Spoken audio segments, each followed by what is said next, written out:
Welcome to my channel. তো দেখো, এটা হচ্ছে দেশি মুরগির মাংস। তো এটাকে আজকে আমি ঝোল বানাবো পেঁপে আর আলু দিয়ে। তো রেসিপিটা দেখো, তোমাদের কেমন লাগলো অতি অবশ্যই। দেখো ফ্রেন্ডস, আমি কিন্তু চিকেনটাকে ম্যারিনেট করে রেখেছি।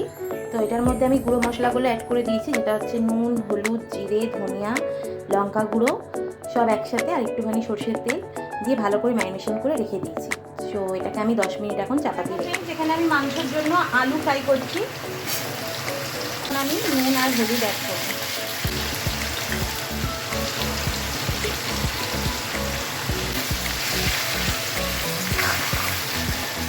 দেখো ফ্রেন্ডস, আলুগুলো কিন্তু আমার বেশ ফ্রাই করা হয়ে গেছে। তো এখন আমি এটা তুলে নেব।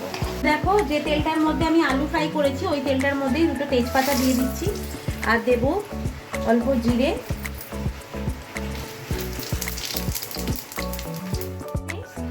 তেলটার মধ্যে আমার কিন্তু ওই তেজপাতাটা জিরেটা ফ্রাই করা হয়ে গেছে। তো ওটার মধ্যেই আমি এখন পেঁয়াজ দিয়ে দেবো, আর দিয়ে দেবো টমেটো। পেঁয়াজ আর টমেটোটাকে ভালো করে ফ্রাই করে নেবো। দেখো, এখানে আমি একটা পেস্ট বানিয়ে নিয়েছি মশলার, যেটাতে হচ্ছে আদা, রসুন, পেঁয়াজ আর লঙ্কা রয়েছে। এখানে কিন্তু আমি কটা শুকনো লঙ্কা দিয়েছি গোটা, দিয়ে আমি একসাথে পেস্ট বানিয়ে নিয়েছি। আর একটা পেঁয়াজও রয়েছে। তো এটা আমি এখন দিয়ে দিলাম। তো দেখো ফ্রেন্ডস, মশলাটা কিন্তু আমার কষানো হয়ে গেছে। তো এটার মধ্যে এখন আমি চিকেনটা অ্যাড করে দেবো। তো চিকেনটার মধ্যে তো তোমরা দেখেইছো আমি গুঁড়ো মশলা অ্যাড করেছি, দিয়ে ম্যারিনেশন করা ছিল। তারপর এটা দিয়ে, তো দেখো ফ্রেন্ডস, চিকেনটা থেকে কিন্তু সুন্দর তেল ছেড়ে গেছে, আর প্রচুর পরিমাণে কিন্তু জলও বেরিয়েছে, দেখতেই পাচ্ছ।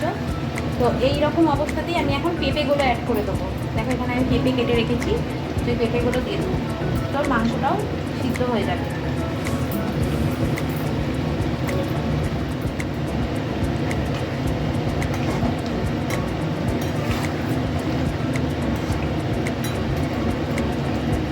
আবারও কিন্তু আমি এটাকে ঢাকা দিয়ে দেবো। তো এটাকে যত তোমরা ঢাকা দিয়ে দিয়ে করবে কড়ার মধ্যে, তত কিন্তু সুন্দর হবে, কারণ আমি এটা প্রেসারে দেবো না, কড়াইতেই করবো।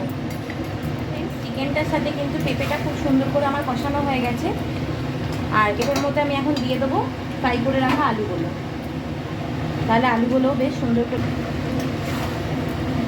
দেখো ফ্রেন্ডস, আলুর সাথে কিন্তু চিকেনটা খুব সুন্দর করে কষানো হয়ে গেছে, আর তেলও ছেড়ে গেছে। তো এবার আমি এটার মধ্যে দিয়ে দিচ্ছি জল।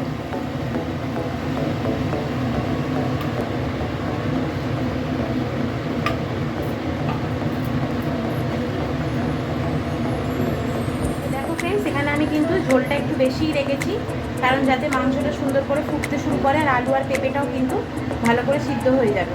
তো এই অবস্থাতেই এখন আমি এটাকে চাপা দিয়ে রাখবো। চিকেনটা আমার হয়ে গেছে।